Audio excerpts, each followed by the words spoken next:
If you're watching this, that means you're still interested in my blogs. Thankfully, though, I'm almost done with Pokemon. At the time of recording this, Pokemon has announced the release of X and Y, which would make it the 6th gen. Now, usually they've been doing their gens by color. Red, blue, gold, silver, kind of sort of the gems and metals like ruby and sapphire and pearl and diamond. And then they went back to color with black and white. So with X and Y, it seems a little bizarre. But I know why. It's in 3D. And this is the game I've been waiting for. Reason why I like that it's in 3D is because I'm in animation. And one of the things that I think is really brings out a game and movie in certain aspects is 3D effect.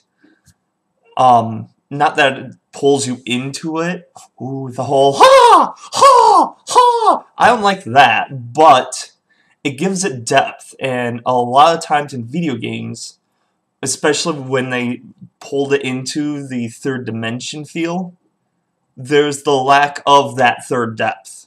It's like you're running and here's the platform, and then you have to jump over to a platform over here. It's like, sometimes it seems like it's like this still. Like in a 2D plane. But when you have 3D and you pull it into an actual third dimension, not really pulling it out but pulling it in, you can better judge your distance. Instead of crap, crap, crap, crap. There we go. And I've played Zelda Ocarina of Time in both 2D and 3D. And there's a lot of areas that it's just a simple jump to this next spot that was really annoying. But in 3D, I was able to just jump to the spot, and it was simple. It wasn't even challenging, which is alright, because it wasn't supposed to be. So, I saw some of the previews, and you actually get to manipulate the environment. Like, there's a spot where you're swinging on vines to get to the next platform, and I thought that was pretty cool. Sadly, I think that's going to be in a gym. But this is one of the things I want to do with my game. And so I am excited that Pokemon is in 3D because it's 3D. But also I get to see how you can manipulate the environment, kind of like a study for my game. So, enough on the 3D rant. I'm going to go directly right into my type rundown. Now, I figured to liven things up, because not many people are watching the vlogs, except for my second one, which is the one that was talking about the kittens, has the most hits. I am decided I'm actually going to sing this time. I even have a little guitar. And I got a little song that goes something like this. Yeah, me singing? Yeah. Yeah. I would get like negative hits on that. So, right into the 4th gen. This is like Gold and Silver come again. I think they figured out what was wrong with their 3rd gen, because in actuality it did not sell as well as the 2nd gen. Another thing that was pretty cool was that they've brought back new evolutions of older Pokemon. And of course they brought in more baby forms, which I've already went into several rants about that. But in my game, I am going to be having babies, not baby forms. Ooh, there is a difference. So, more on that later. My favorite dragon happens to be, again, another legendary.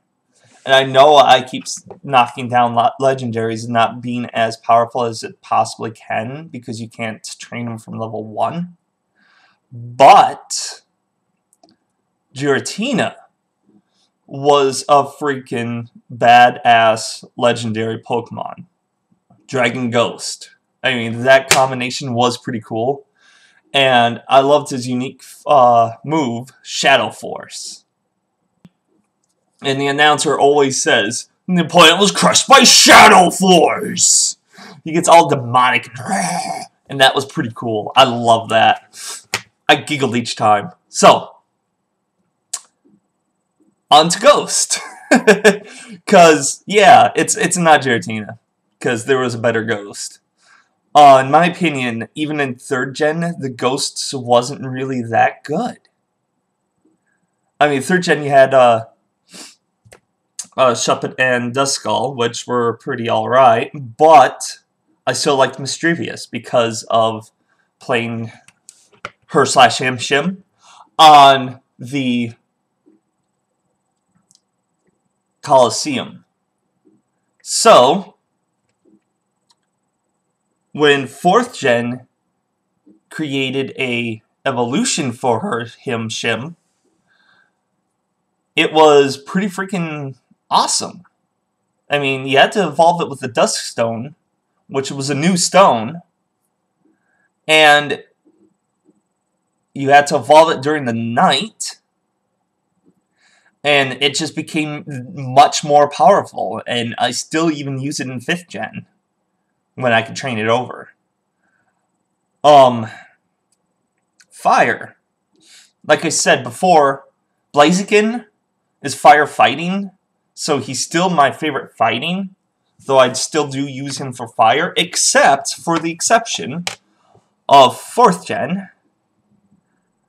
My favorite fire, I almost liked all the fires in the 1st gen, but Magmar was pretty cool, but nothing could hold a candle to Huo in 2nd gen until now, when they gave Magmar a new evolution, Magmortar. I mean, he was like a freaking huge cannon. And he was just pimp insane. And they got rid of that freaking duckbill thing. So, he was pretty awesome. Now, Bug. This gen is the first gen that actually makes me wonder if Gyarados should be my favorite still. For Bug, of all things, Bug makes one of my favorites. However, he loses Bug when he evolves. But he's still a Scorpion. And I'm talking about Drapion, or Drapion, or there was a 3rd pronunciation.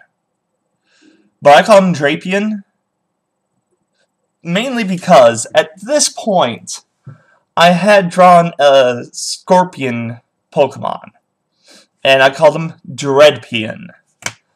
The only thing that made mine cooler than theirs was the fact that his claws were huge mouths with, like, teeth for the little sharp points on the pincer.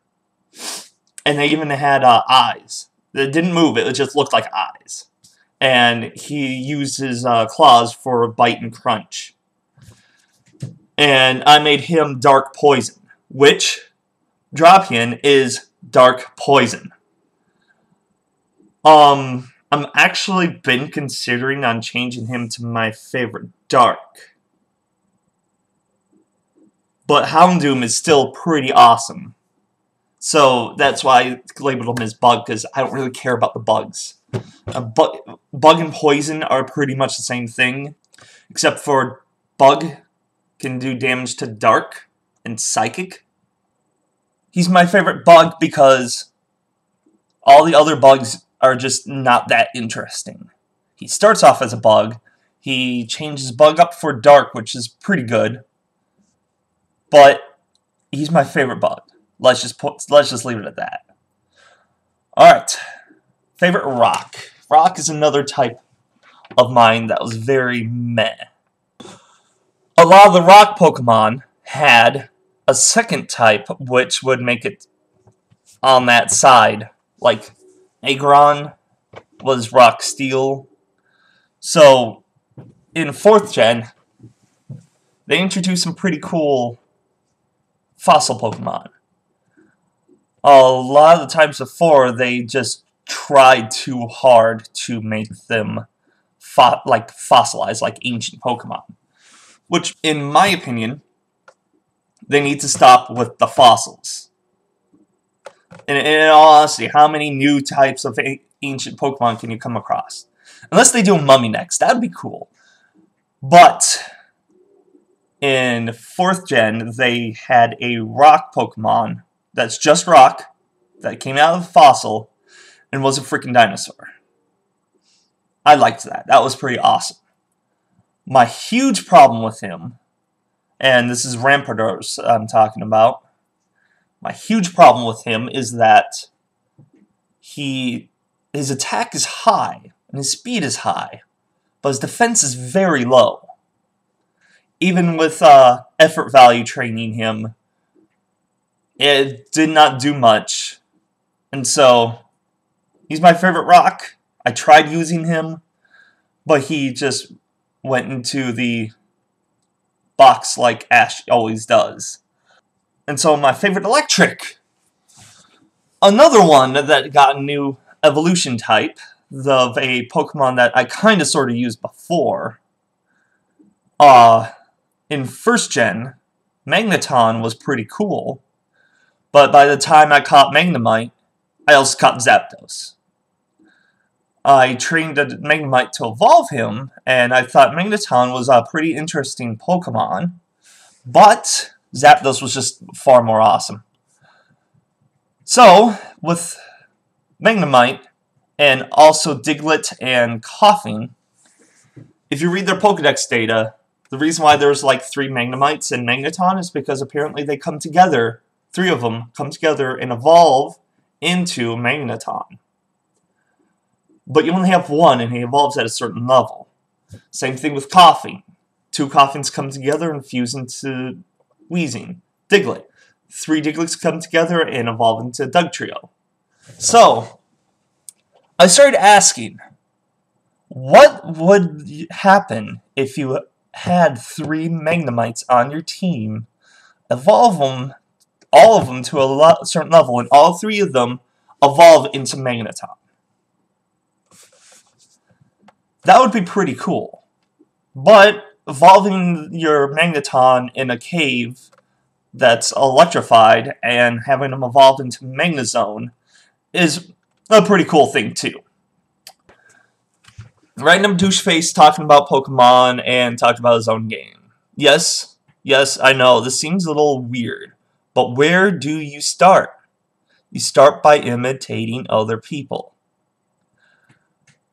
A good artist imitates another artist. A great artist steals from another artist. So, Pokemon, again, is not the only monster trainer out there. You got Digimon, you've got Monster Rancher, you've got Shin Megami, yeah. And so, having another one out on the market, I think will work. Because people will think, oh, it's another Pokemon, but this time, your trainer can fight, just like in Shin Megami. And it has more of a role-playing aspect. I mean, there's this thing going about people value training their Pokemon and taking the fun out of it. But what if that's the fun of it? Training up your monster to be as good as he can get, and taking him against other people that's done the same thing, and beating the crap out of them. This, to me, is a very good marketing plan. So why not make the game focused on the adults that are just going to play anyway? And have it be appropriate for little kids as well, I guess. I mean, I'm not going to have nudity. Near nude, but not full nude. So, I've talked enough. And you probably already stopped watching when I pulled out the guitar, so I'm going to say good night and good Pokemon.